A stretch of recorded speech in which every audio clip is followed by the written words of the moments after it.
was the summer of 2014, and for my son's bar mitzvah present, just like many Jewish parents, we wanted him to bond with the Holy Land.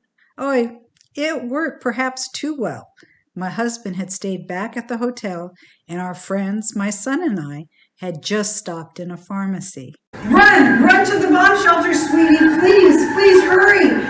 I didn't hear the sirens at first, but the Israelis did. They're used to hearing these things. We ran to the back of the storeroom. It was a 12-foot by 24-foot windowless bomb shelter. My heart's pounding. Boom, boom.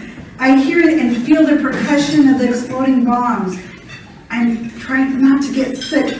I look at my 13-year-old son and I think I'll never forgive myself if something happens to him. That's an excerpt from a speech I gave to the Orange County Jewish Bar Association. It was the first, but not the last time we had to run to a bomb shelter. Our adventure and my transformation is also the subject of my book, Blasted from Complacency, A Journey from Terror to Transformation in Israel. There is no chapter in a parenting book on what to do when a war starts and you're on a family vacation. Think touring extraordinary and sacred sites mixed with cowering in bomb shelters. I'm still trying to get over the Jewish guilt of taking my son to war for his bar mitzvah present. The impact of being human targets helped me understand the plight of Israelis living like this, and it also made me want to work on peace. How Israel is often described on the news is not what I'd seen with my own eyes. And I felt Palestinian parents also preferred their children playing safely in their backyards. The missiles exploded just near enough to blow apart my world as I knew it, forever changing me. And you'd never recognize my life today with what it was like then. I believe I found my life's purpose.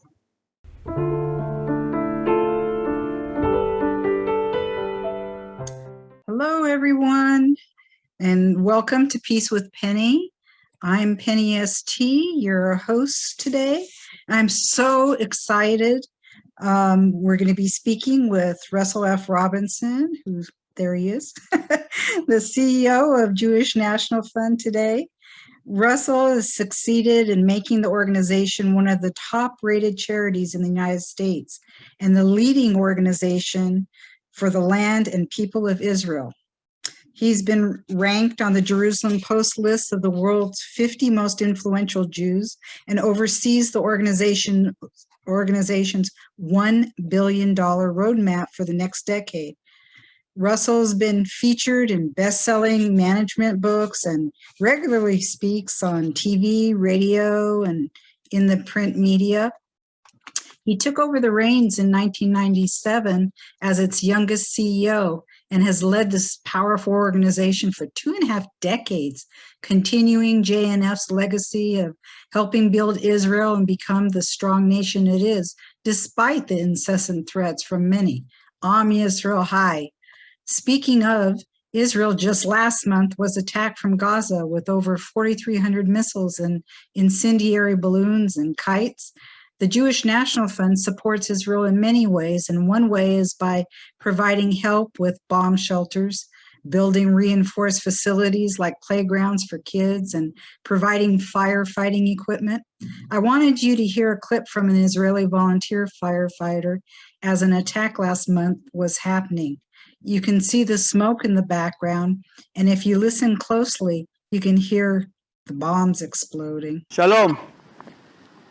Ever since yesterday, we have been dealing with big attacks from rockets coming from Gaza, balloons, kites, everything that they can send, they're sending.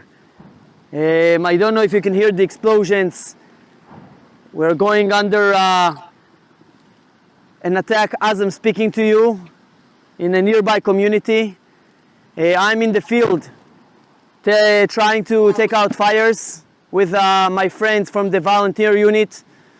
Our kids have been home with no school in the bomb shelter. I think one of the most difficult situations is that the uncertainty that we don't know when it's going to end, kind of like COVID, that everything is closed. and you don't know when it's going to end.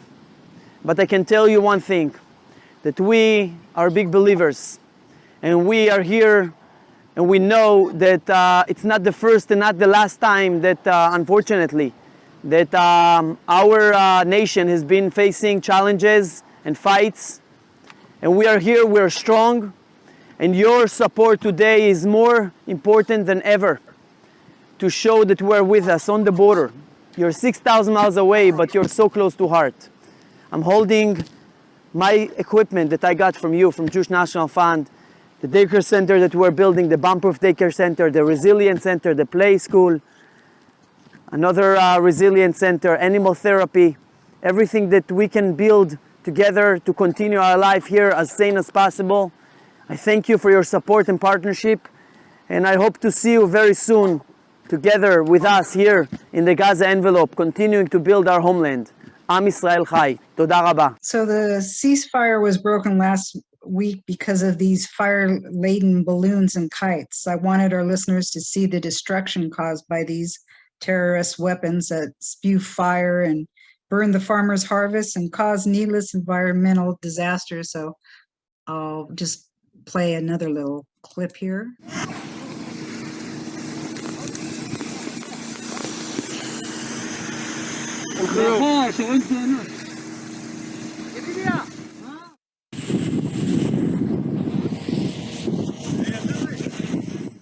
As you can see, we just finished another spot with the ranger, and also, if you can see, one of my security officers with a wagon and ranger.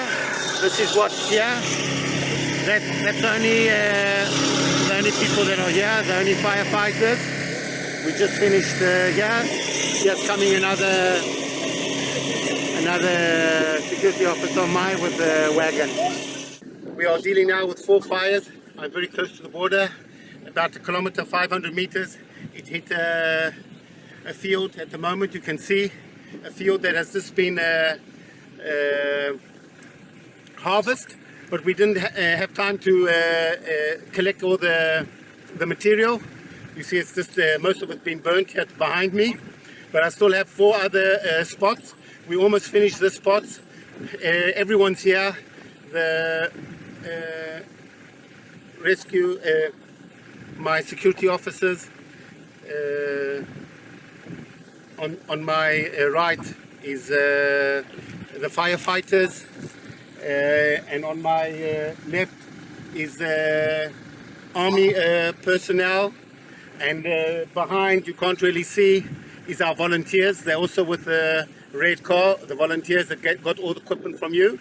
So we're here. Within 10 minutes we came, we finished the spot. Now we're going to the next 4 spots. You can see how important and necessary the role that JNF-USA plays in the lives of Israelis. So with that, I'd like to introduce Russell F. Robinson, the CEO of JNF-USA. Hi, Russell. Welcome. Hi, Penny. Thank you very much for having me. It's certainly our pleasure. You had just returned from Israel when the recent 11-day war started, but your daughter lives there. Can you please tell us where she lives and describe to our listeners what it was like for her? Well, I think that she lives in Tel Aviv. So Tel Aviv has always had kind of a little bit of a protective bubble, I think, from the peace, but she experienced it. She was driving from Jerusalem to Tel Aviv when the missile started. So she 5 different times had to get out of her car on the highway, get underneath her car, listen to the Iron Dome knocking down missiles and getting back in her car and doing it. Obviously a traumatic experience for her and for us to have her through that. And then for 3 days to be running, 3 or 4 days running to her stairwell. And most of the shells came at night. And as you know from being there, it's not only about trying to kill people, it's about trying to scare people and traumatize them. So it is, it was traumatic, and it's something that no people should face at any time. what was it like for you guys being here and listening to her fight? It makes me think of my son looking in his eyes when we were in the bomb shelters. Oh, I just can't even. It's listen, it's very difficult. It's never, but nobody should experience it. And people in the Gaza envelope and people in Israel have experienced this for their children for 15, 16 years.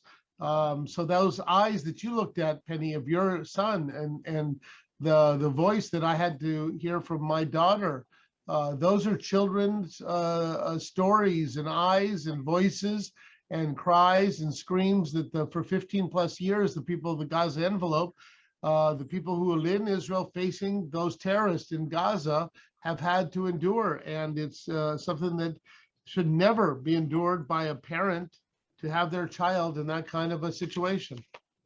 Yeah, I know fear's rampant, nerves are frayed. You're running to bomb shelters. You only have a few seconds to get there, and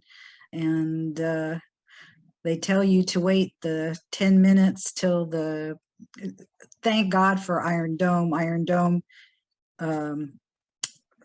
traces the missiles coming in, and if it's going to hit a population center, it blows up the missiles in midair so that it doesn't have the chance to land, which is why there are comparatively so few casualties in Israel.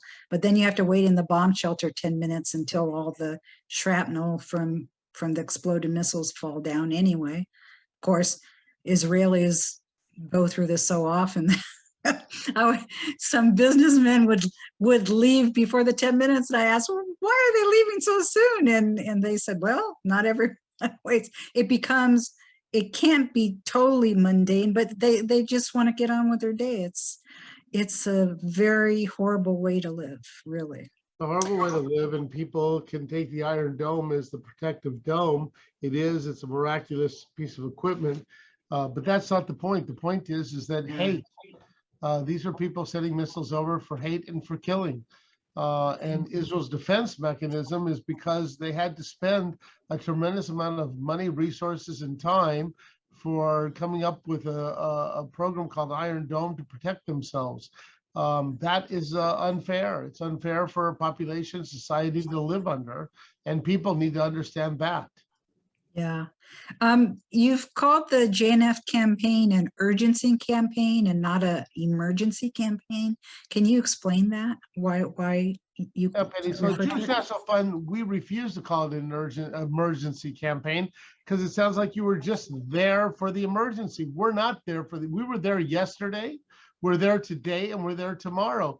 You saw in your piece, we have, because of the work that we have done over the years, just on prevention, fire protection, emergency equipment, we have protected over 60% of land that would have been burned if it wasn't for what we did yesterday.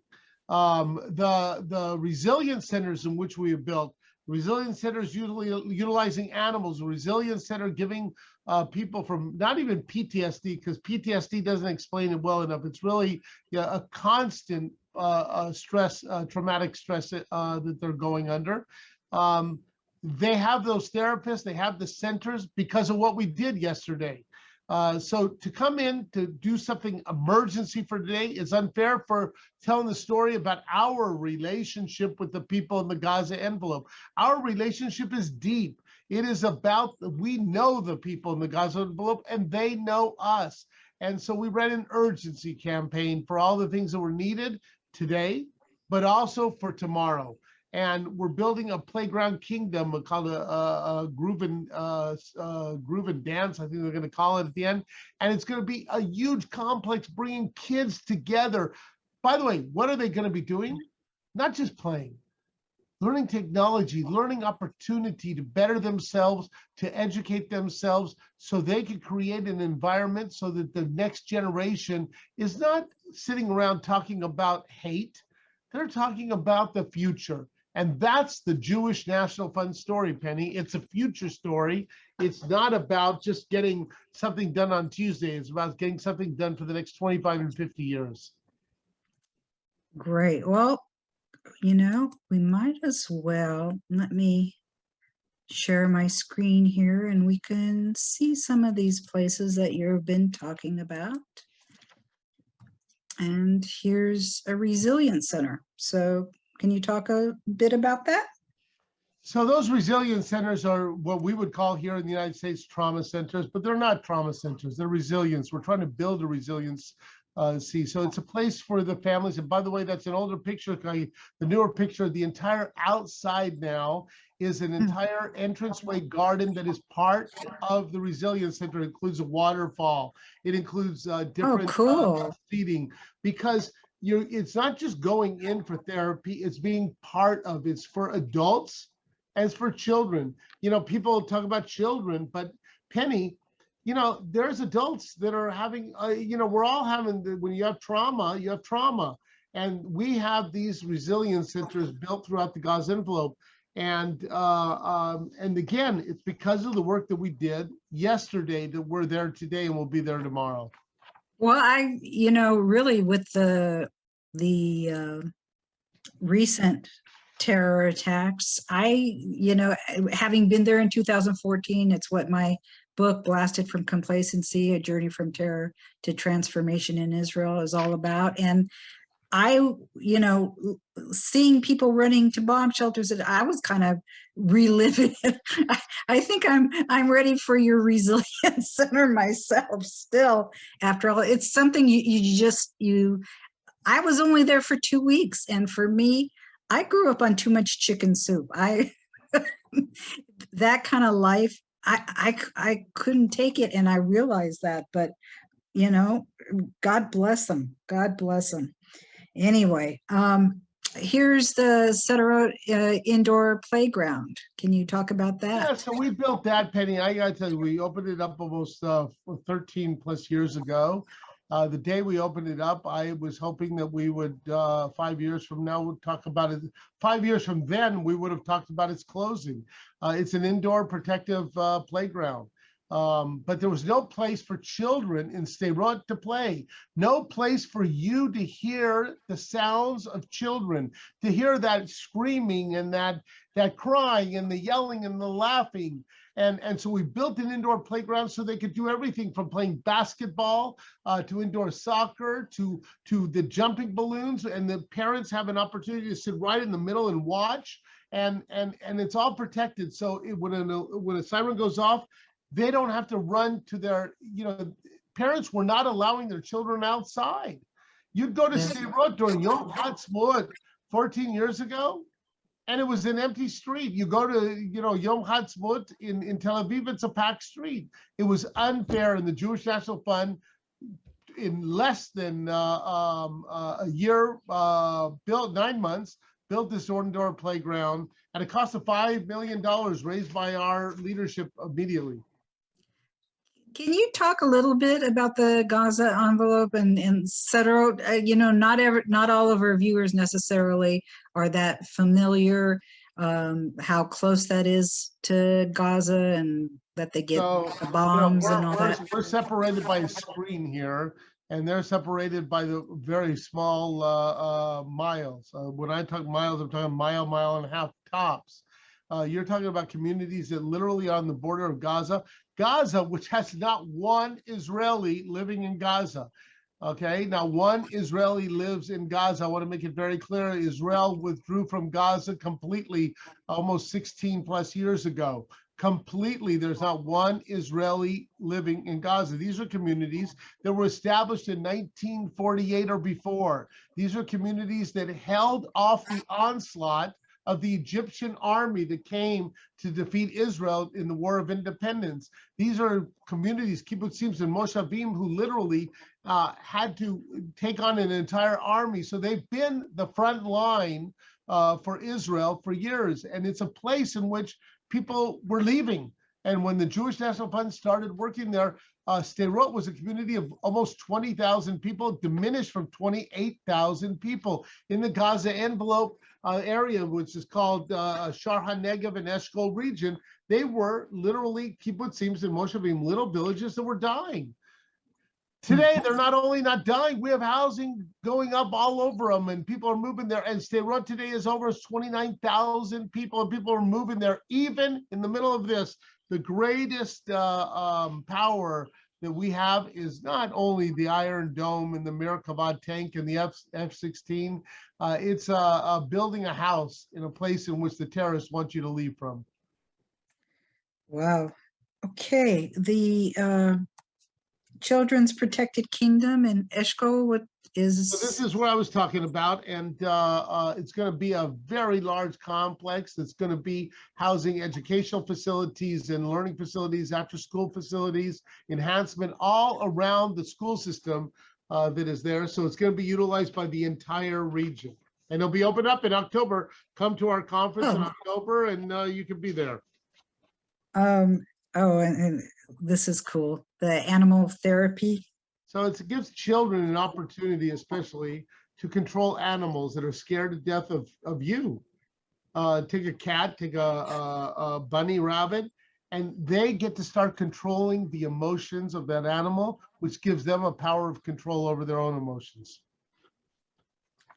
And the final, obviously, the equipment we saw in the clip. Not only the equipment we saw, but you can see it says Jewish Have Some Fun on the fire, because we started the all-volunteer fire department in the Gaza envelope. We're going to start in the communities throughout Israel the first time, and we've been the real motivator of making it happen. And so people can buy a fire truck, buy fire equipment, or buy a fire station. Well, before we go much further, I wanted to talk to you personally a little bit. Obviously, you've been the CEO for JNF for almost 25 years. You were raised in El Paso. Did you come from a religious family? Not at all. I came from a very non-religious family. I grew up, my grandfather was conservative Orthodox, you know, but in my family was not at all.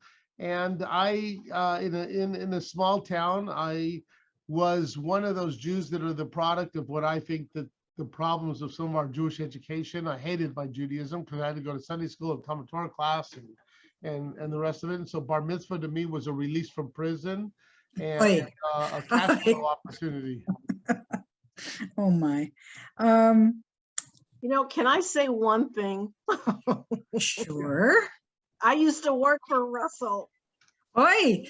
I used to work for Russell in Dallas and in Los Angeles, and Russell taught me how to think out of the box. He Wonderful. did. Wonderful. So now we're going to get the real scoop now, Russell. Watch out.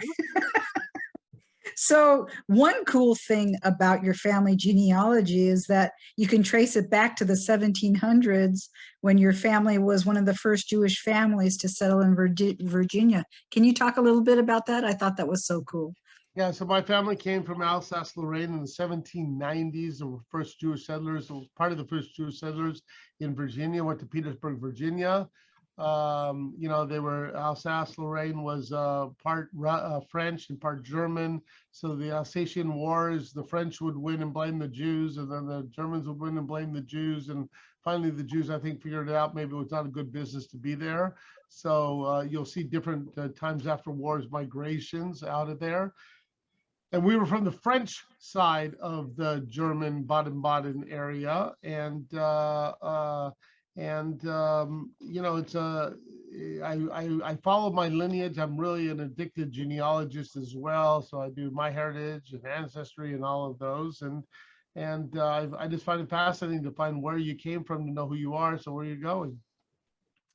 Very cool. Now, I couldn't resist being kind of nosy when I was talking to Russell before we started, and I saw all of his collections behind his desk, and I asked him if he wouldn't mind if he has a couple of favorite things he could share with us, because I figured, when do we ever get to speak to someone like him and find out some more personal stuff? So, Russell, if you could show us a couple of three. The lamp that everybody knows, this was my grandmother's lamp that my mother inherited, that when my mother passed away, nobody else wanted to inherit. And when I inherited it, no one in my home wanted me to take it home, so it's in here. So Marcy said no, huh? everyone should know, but I love it. I have an old telephone. I collect old dial phones. That one's from Israel, and I have a whole collection of them. And Can you show that one? I know you have it right there somewhere. where is that team? Where? So it's an old dial telephone, and you had to put in the Asinonim on top. And for those who don't know how to dial it, it's we'll teach you. And then Boy, you're making me feel old because I grew up with one of those. And I collect a lot of blue boxes, and I think the blue box story is the story of who we are, because the Jewish National Fund, the blue box was a major gift opportunity. It wasn't a small change. You got to imagine, these are people 120 years ago, 119, 115. There was no penny on a podcast. There was no Facebook or social media. There was no email. There was nothing. People like me would go around, and blue boxes, people would be putting coins in a blue box that would literally take food off of their plate. Can you show them? I see two of them behind you with the little slit. This brings me back to Hebrew school days when we would have to put the. This one has a handle, by the way. This one was created to collect money on the subways in New York. Oh, Okay? wow. So you got to imagine that people gave based on hope and dreams, not on social media or advertising or a good marketing campaign. Hope and dreams.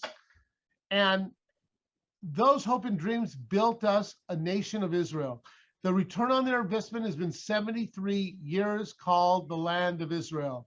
And your investment today, people who invest today, are going to be talked about in 73 and 173 years and 573 years, because they were about hope and dreams.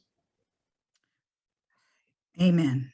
So give the Jewish moms out there hope. How did you get from a negative attitude toward being a Jew as a teenager to being the youngest JNF CEO in September of 1997? So I won't go through the whole thing, but I'll just tell you that it was a moment in my life in which I saw Jews laughing, smiling, having fun. I didn't understand a Judaism then like that. It was always a burden. It was always how heavy it was, how, everybody wants to kill you and everybody hates you, and every Jew, and we got to replace, and there's not enough of us. Well, it sounds like kind of a losing situation. So why join it? And when I saw people having fun, when I saw the positiveness and the greatness of being a Jew, I decided that moment that I went from, in a business life into a nonprofit life, but I decided that forever I would only talk about how great it is to be a Jew, the positiveness of being Jewish, and the connection to Israel is part and parcel of that. And there is, if you want to bet on a winning team, bet on the Jewish people. The latest Pew study just came out, Penny. And the latest Yafa. study, I see Yafa in the back. The latest study shows that I'm right. Everybody talked for 10 years that the Jews, we're dying. Guess what? We're 8.2 million Jews. We've grown 10% in the past 10 years. And the Jewish people, there's more people in the United States today who speak Hebrew than ever in the history of United States Jewry. People are connected to Israel. The fastest growing part of our donor demographic is our 22 to 40-year-olds. We have 480 teenagers going to the Alexander Muss High School in Israel this summer. We're sold out. And there's a first place ribbon. We are first place. Tell the people we're first place. Tell the young people we're first place. Then they'll join our team. There's no reason to join our team if we're oy vey all the time. Yeah. So next year, like I said, it'll be your 25th anniversary being CEO. And I started when I was 4. Yes, of course. And did you have to take naps? Anyway, uh, but when you took over, although the JNF had 100-year history, they were struggling financially. So how did you work your miracle? I don't work a miracle. It's good people doing good things, and good people made some bad decisions. And I think legacy organizations get a bad rap, that people always want to like say, well, we want to control this or do this. Well, I'll tell you what, legacy organizations brings the Jewish people together. And I think where the Jewish National Fund had its role and diminished itself and then brought it back was, we have a role, we connect Israel. That's what we're about. There's nothing hiding it. There's nothing apologizing for it. And so there wasn't magic work. It was a great group of leaders and professionals that made the motion of what we do. And if you want to be involved in the whole breadth and scope of the land of Israel, if you want to be involved in what is your right and responsibility, we're the only people, Penny, on the face of the earth that have a land as part of our existence. No other people. Muslims, no. Muhammad came down and staff upon the ground. Mecca it's not even described in the Quran where it's at. It was decided where it's at by later time. Christianity has no land part of its existence. Hindu, Buddhist, only the Jewish people. The third book is Lech Lecha, go forward to a new land. And that land is part of our existence. It's before Shabbat. I mean, it's before circumcision. It's before Kashrut. The only thing before it was Shabbat. So guess what? If you want to be Jewish, link to the land of Israel. And the land of Israel is part of who we are, and celebrate it. Amen. It's not talked about as much as I think it should be, but the Jewish National Fund supports various projects that work on peace by having Israelis and various Arab neighbors, such as the Bedouins, Jordanians, and Palestinians, cooperate and work together, particularly at the Erevot Institute. So since 1996, JNF has supported the Institute, which advances cross-border environmental cooperation in the face of political conflict. Water, air, and land are shared natural resources in the Middle East. Russell, where's the Erevot located, and why is that important? So the Erevot Institute is located, if you look at a map between the Dead Sea and Eilat, I think is the best way I could describe it, is an area in which for many years was the area which was the border with Jordan at that time for many years. There was no peace with Jordan. People only now know about peace with Jordan. This was a hostile border. You know how they protected the border of Israel? Not, again, with F-16s, not with Merkava tanks.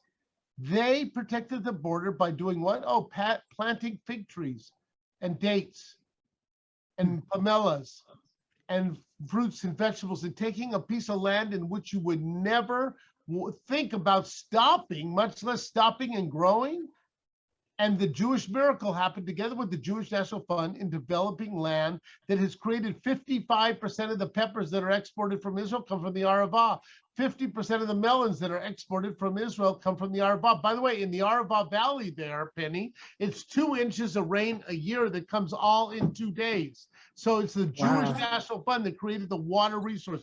The Arava Institute is part of that whole pie there, creating an institute that deals with environment, water, and water technology, and how are you going to live on that land, which is replicable in the Arab countries and in Africa. And so the Arava Institute has brought together Jordanians and Palestinians, Israelis, Europeans, and Americans, because they're coming to study one of the finest environmental institutes in all the world, in the place where you could study the harsh environment and how to dealing with fruit fly infestation.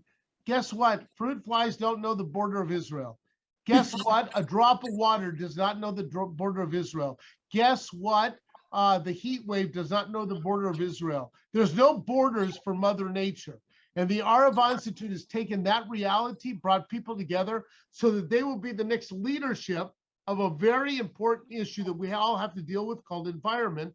And the Jewish National Fund is one of major providers for it, because it also creates jobs and opportunity.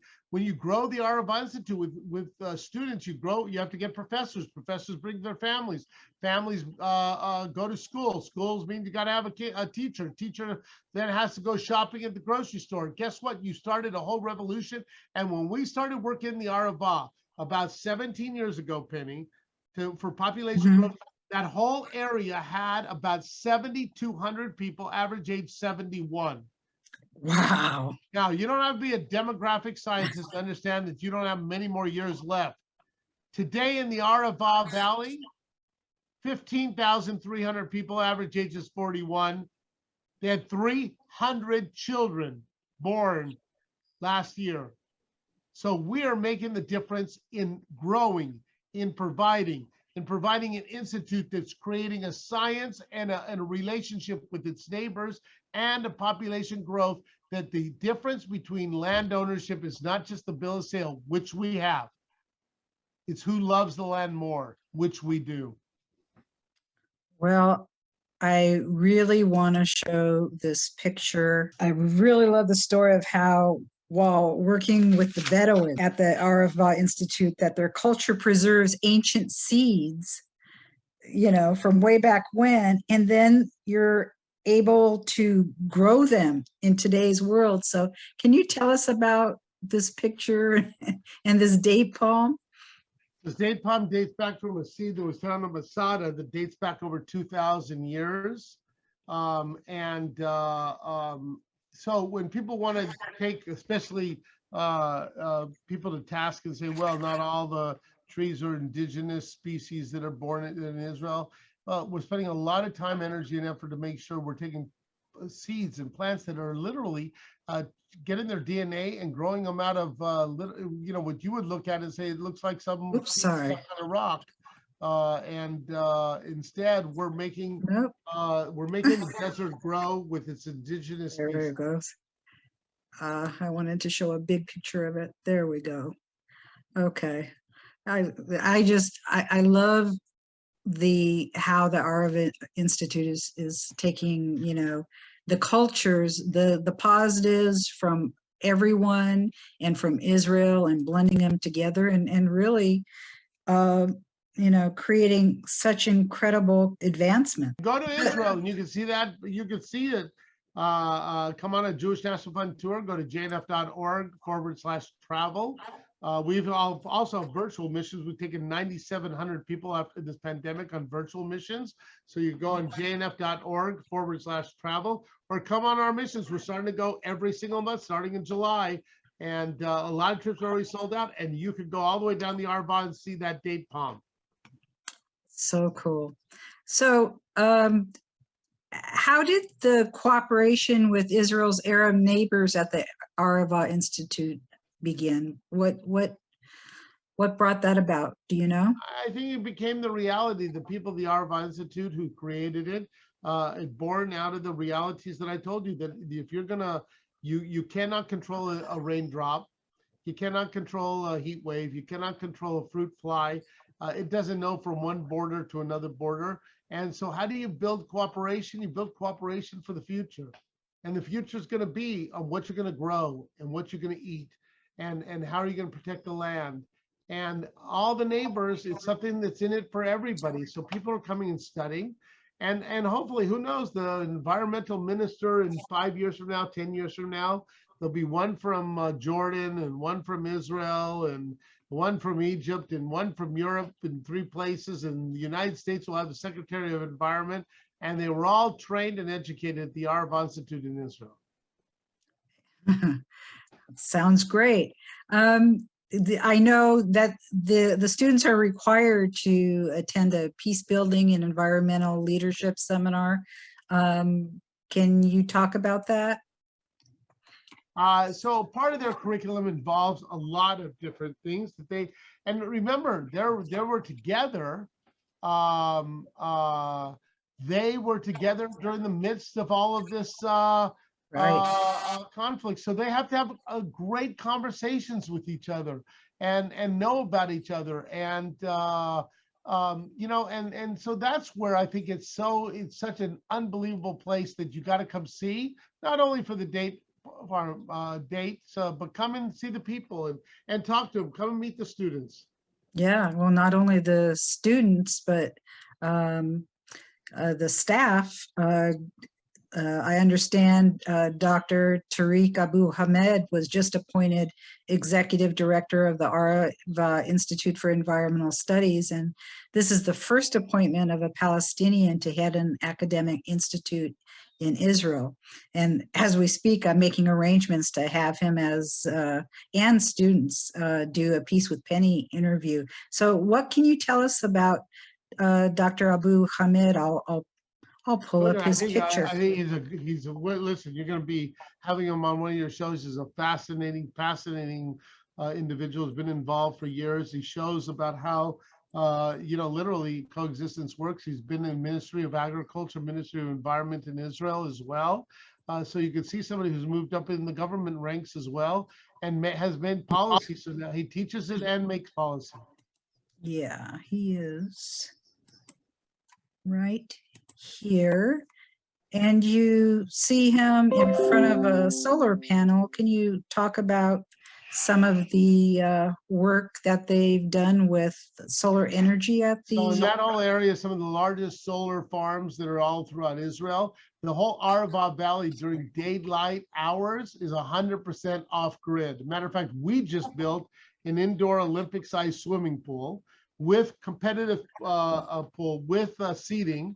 In an area that gets to 125 degrees during the day, and it's going to be 100% off grid, including its air conditioning, heating, and even the water goes through an 8-day process of wetland cleaning underneath, so no chemicals. And so down in the Erevot, you can see solar farms that have literally provided complete power for the entire area. Oh, wow. Really cool. The Institute has 5 research centers, and they focus on water management, sustainable development, sustainable agriculture, renewable energy, and native conservation. And it's filled with the future leaders who come from Israel, Palestinian territories, Jordan, and around the world to cooperatively solve the environmental challenges of our time. Let's talk about water. There are so many positive accomplishments that have been created, but I remember you telling me the story of Ronald Lauder, the past president of JNF, and how he was really concerned that by 2020, Israel would be out of water. How did you help to avoid that?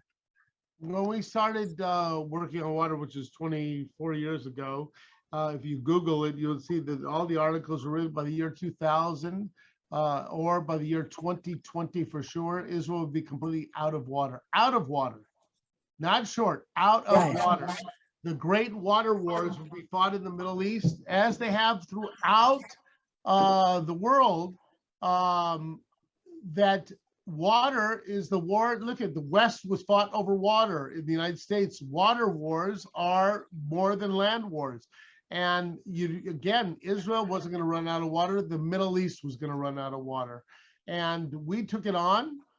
We challenged the American Jewish community to raise money for sewage water. Now, that's not what they were used to. They were used to the ingathering of exiles. They were used to raising money for poverty, for Israel, the brink of annihilation. And we raised $300 million, built 250 reservoirs, provide today 13.1% of the water availability in Israel, which is equivalent to 3.1 million Israelis having water every year. And Israel now reuses 89% of its water. The country next to it is Spain at 27%, the United States at 5%. 73 years young, not a bad run there. Wow. It's just so impressive, as always. I mean, Israel always impresses me. And there's also the Areva International Center for Agricultural Training, known as ACAT, and also the Project Wadi Atir, which has programs with Israelis and Bedouins, Jordanians, Palestinians, and many developing countries. ACAT students have attended from Cambodia, East Timor, Ethiopia, Indonesia, Jordan, Kenya, Laos, Myanmar, Nepal, Nigeria, Philippines, Rwanda, South Sudan, Thailand, Uganda, and Vietnam.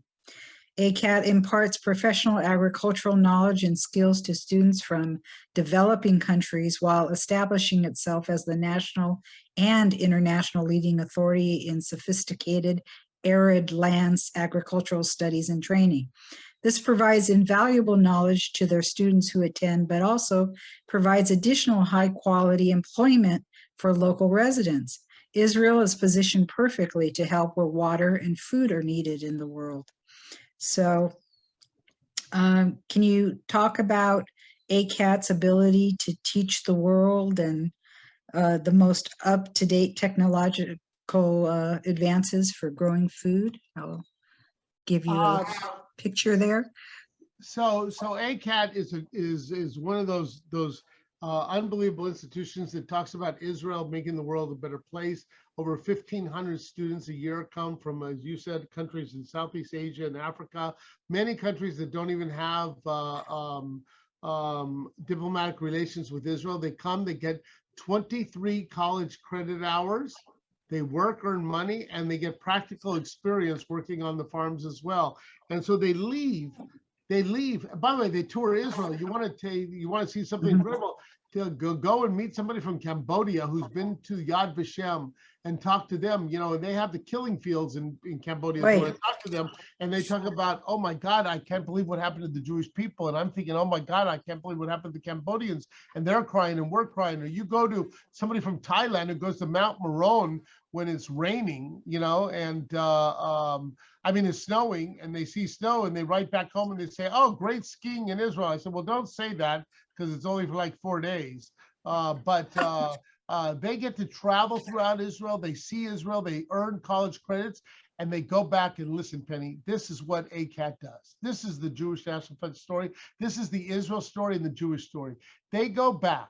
An African farmer puts food on the plate of their family, their village, and their people because of a lesson taught in Israel, because of a water technology from Israel, because of a seed that comes from Israel. Israel makes the world a better place. Let's say it, let's say it. Israel makes the world a better place, and be proud of it. And ACAT is a proof. There you go. I've been in almost every graduation of the kids. They're on my Facebook, and I share. I've been to Cambodia and Vietnam. I've been to their villages. I've seen the way they live, and I've seen the ones who graduated who are now running their own farms and developing their own techniques and developing ways to feed the world. So I think I read that's Kenny from Kenya, correct, with you? You make that up? You can't even make that up. His name is Kenny. He's from Kenya. He's like Yeah, I saw it. as well. I saw his real name, and I'll stick with Kenny from Kenya. Yeah. I don't think they left any alphabet letters off. So does the JNF support other projects considered to be working on peace with Arabs and Palestinians? Listen, first off, I always want to say that we have projects in Israel that deal with all Israelis, Arabs, Bedouin, Druze, Jews, Christians. We're building a culinary institute all the way up north, all the way in Kiryat Shimona, not a cooking school, Penny, a culinary institute. And that culinary institute that's going to be like a cordon bleu. But in cordon bleu, you could study French cooking, or at Culinary Institute of America, you could study French cooking. We're not just going to teach you French cooking. Listen, we're teaching you 85 different nationalities, all brought to you from a place called Israel. And it's from a Turkish Jew who married a Mexican Jew and learned how to take their spices and mix it together. And it's from a Polish Jew who married a Russian Jew, and then a Russian Jew who married an Ethiopian. And then there's a Druze who's going to teach cooking, and there's Bedouins, and there's Lebanese Christian. And so this is what makes up Israel, but it makes up Israel. The whole area is made up of different people. We have a Western Galilee consortium, like a a small business association, which includes Arabs and Druze, Bedouins and Jews working together to build up their small businesses. So this is not a country divided by nationalities. It's a country that merges nationalities. There's no place like it on the face of the earth. And people should again celebrate the specialness of a place called Israel. Yeah, I agree with you there for sure. This is Project Wadi Atir. Can you talk Again, about it's what one of the that is? largest projects in the Bedouin community. It's in the Negev. It encompasses about 100 acres of land. It creates the 4 great pillars of a great project. It teaches environment. So how to not put, when they talk about Bedouins grazing their sheep and goats, that's a methodology, not an ideology. But when you graze them out in the open grazing and they drink bad water or poisonous plants, their skin and their fur can no longer be utilized for sale. Their meat can no longer be utilized for meat. Their milk cannot be made into their cheeses. And so this is how environmentally to create an environment so they're becoming economically advanced. How to take environmental and heritage and take from Bedouins who've learned how to turn medicine from plants and cosmetics from plants. Yes, it's a small boutique industry, but homeopathic medicines and homeopathic cosmetics is created in Project Wadi Atir. So it helps them bring their heritage on an economic level, so they're earning money. It brings together children and adults to learn the stories from each generation to the other, but also to learn how to economically. We make some of the greatest yogurt in all of Israel at Project Wadi Atir. And it also brings people together. So who's the number one tourist? It's the Jewish Israelis who are coming to Project Wadi Atir, learning from the Bedouins. So it's teaching, it's coexistence. It is economically and environmentally and educationally and heritage. So it's all wrapped into one Project Wadi Atir and Jewish National Fund. No one does more for the Bedouin community than we do. And also the JNF Joint Institute, and how is it helping underserved African communities to provide technology transfer, applied research, knowledge, training, ongoing guidance, and education? So it's a new institute that we're starting, a joint institute with the University of Arizona and the whole Erevot Valley. In the Erevot Valley, the Jewish National Fund has put together, has built and supports the Alternative Energy Center that's there. We support and built the agricultural center. You saw ACAT, which is a place that deals with people, international students. You see Erevot Institute deals with environment. Let's bring all that together as one of the most powerful universities spread out in a long area, not with a lot of people, and bring the University of Arizona together. And let's take and go into African communities. And one of the shames that happens, Penny, in African communities with a lot of great initiatives, people go drill wells. But guess what? The wells then collapse 5 years, 6 years later, and they're not taught how to keep them up. Or they'll put solar panels there. Well, guess what? You can't call 1-800, come fix my solar panel, Home Depot. Or they'll do housing, but they don't teach how to maintain it. We want to go with a holistic approach into Africa, taking all these things: energy, food security, water technology, environment, and come together in a holistic approach into African communities, come with solutions that's holistic, that takes care of all those issues, and it's replicable into other villages throughout Africa. So we're going to be going to Kenya, starting in 3 places in Kenya, and utilizing our students that came from the Erevot Institute, and it's student-led. Students from the University of Arizona, students from the Erevot Institute, students from ACAT, working together to create holistic approaches in Africa. Again, Israel making the world a better place.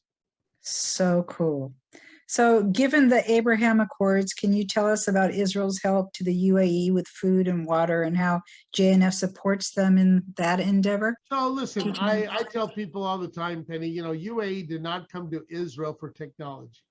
Right. Well, we think of technology. By the way, they have what do you call it? They landed a spacecraft on Mars, UAE. People don't realize that. Okay. Right. They didn't come to learn in Israel how to do a chip for a telephone.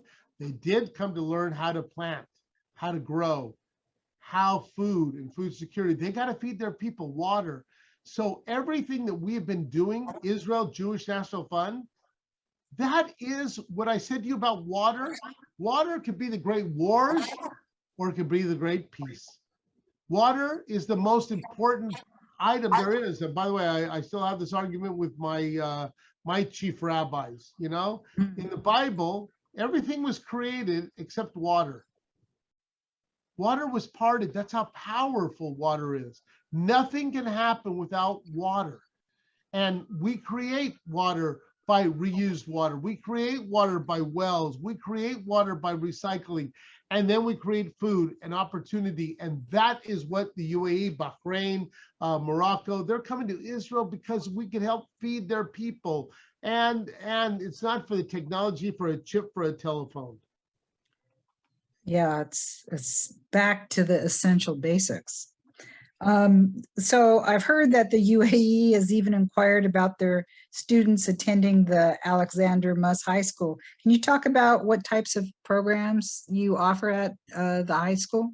Well, listen, our high school in Israel is an American semester abroad high school. We bought it 8 years ago. It was 600 students a year that were going for 8 or 16 weeks a semester abroad. By the way, not from day schools. Only 40% of our population is from day schools. 60% come from public and private schools. They're learning their AP calculus or AP biology. They're learning their American history, whatever. We have sometimes 94 different public schools that we got to utilize their curriculum and teach them. So when they return, they're at or above their academic levels of their school. By the way, that's for the parents.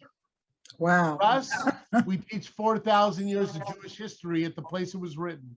We teach them to love, learn, and walk the land, and they get to know. And so, and we have people that now we have students coming, and so that's why the biggest project we have is our new World Zionist Village. People can go on to JNF.org / Speaking of, there you speaking go. of, It's going to be a $350 million project bringing our Jewish community together, a new second campus for our high school to bring it to 5,000 American and other students a year coming from Australia and Buenos Aires and Barcelona and Birmingham, Alabama, and a college internship program and a semester abroad and a gap year program. But I want you to imagine not just gap year for American students. In Israel, gap year is for students before they go in the army. It's called Machinot. And Machinot, we're going to be having Machinot, so there'll be American students there with Israeli students there learning from each other, high school students from all over the world, an adult education center for young leaders to senior hostel programs with a hotel, with an opportunity for education and a conversation, not what we're talking about the hallways of the Knesset or politics, not about right or left or about religious or secular, not about Israeli or diaspora, a conversation, all of us, churches, mosques, temples and synagogues, on common destiny and shared values. That is the conversation of tomorrow, and it's going to be this kind of world. This is our world, Penny. It's about being on Zoom, and it's about WhatsApp and sharing, and we got to get in front of that conversation. And our young people, they don't want to talk about the politics. They want to talk about what's the shared destiny, common destiny, and shared values of their future. yeah, that would be true. I know you believe that we're at a great crossroads for the Jewish people. Can you talk about how today's differences with our history will impact the Jewish people? I think it's a difference of our history. It's a difference of our future. I think that look at the American Jewish community is 8.2 million people. We are no longer a shtetl Jew. By the way, we're not a shtetl Jew in South Africa or a shtetl Jew in Australia. The shtetl-ness of Judaism is over. It's gone. And, you know, we're not, our young people are not, they're moving to cities like Dothan, Alabama, and because they can. By the way, it's because of Jewish women. Jewish women are 4 times more educated than the general society. That means they can make decisions on living places. And they can make decisions. They're educated, they have jobs, they have opportunity. And so ours is a mobile society. And we're not, even our young kids are not going mezuzah hunting. You know, when I was young, you know, my parents would say, well, how many mezuzahs in the neighborhood? That's where you would go live. That's not what our community is doing outside of the Orthodox community. And if we don't grab that opportunity to remember that our community is global, it is about a Jew from Barcelona and Birmingham, Alabama, from Los Angeles or Yoracham, or from Beersheba to New York. And it's about people having a conversation about themselves, about our Jewish world, about our unity, about peace, about each other. That's what they're looking for, Penny. And for us to think that we're going to keep doing what we've done for all these years, we have to change, and our organizational life has to change. I always say Jewish organizations have this great customer service philosophy. The customer's always wrong, and we should only produce what we want to produce. And if they don't want to buy it, we have to send a nasty article to the paper about the customer.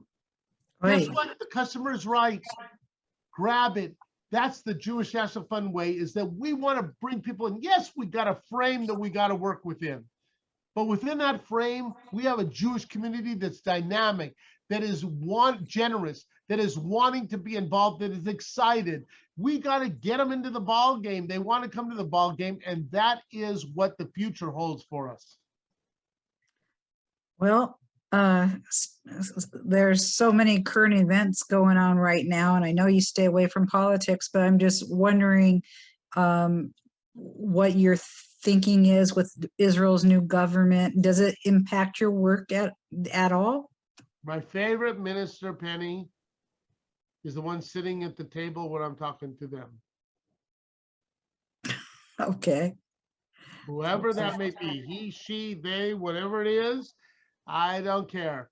We are there to work with the people of Israel. Ours is not about the hallways of the Knesset. Who cares? It's 120 members of the Knesset. There is 8.5 million people live in the place called Israel.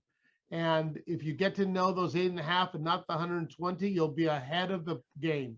If you want to be concerned about 120 members of Knesset all your life, you've lost the opportunity to learn about the great Roman Empire, to learn about the great Jewish life that was in Jerusalem for generations. And I'm going to say hello to Rigo. She's waving goodbye to me. And you're going to lose the opportunity to learn all of 4,000 years of Jewish history that was all done in a place called Israel. So go and be bogged down over the 120 members of Knesset in the hallways of the Knesset. Guess what? You're going to lose out on the most beautiful country that you'll ever visit. Okay, so given all you've done for the Jewish people and also the world, I'd personally like to thank you. For your last question, if you could write the script as to what would happen to Israel and the Jewish people in the next 100 years, what would that be? What do you want to happen? I want young people, I want us to invest in especially teenagers. The greatest, it's the most difficult age, but it's the most important time of life. And organizationally, we have all not done enough. 25 years ago, 19,300 teenagers were going to Israel on long-term programs of 4 weeks or more to Israel. Today, before the pandemic, the year before was down to 3,000. We have to build that back up. College is too late. And it's better than nothing, but it's too late. And we got to take them on long-term programs to Israel to get to know the people. And so the greatest vision that we all have to have is about not the decisions for us today or in the next 5 years, but the decisions that we have to make for the next 25 and 50 years. There's a great group called the Jewish Future Pledge. You go online to JNF and even sign up for it. It says, whatever you're going to leave for charity in the future, whatever, leave 50% or more for Jewish charity. Because if you don't believe in the future, I feel sorry for you, because I believe in it. The Jewish National Fund believes in it. I want everybody to believe in the future. Amen. So thanks so much, Russell, for your time and telling us about the great work that JNF-USA does to promote peace between Israelis and Palestinians, Arabs, and the whole world. Next Tuesday, June 29th at 11 a.m. Pacific Time, we'll be speaking with Rabbi Yaakov Nagin, the co-chairman of the Abrahamic Reunion, an organization comprised of representatives of the 4 Abrahamic religions, Jews, Muslims, Christians, and Druze, dedicated to promoting peace in the Middle East. He's also the director of the Blickle Institute for Interfaith Dialogue. And thanks to our Peace with Penny listeners today.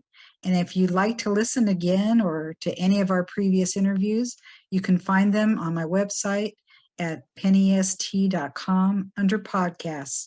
Until next week, may you live in peace, shalom, and salam. Thank you.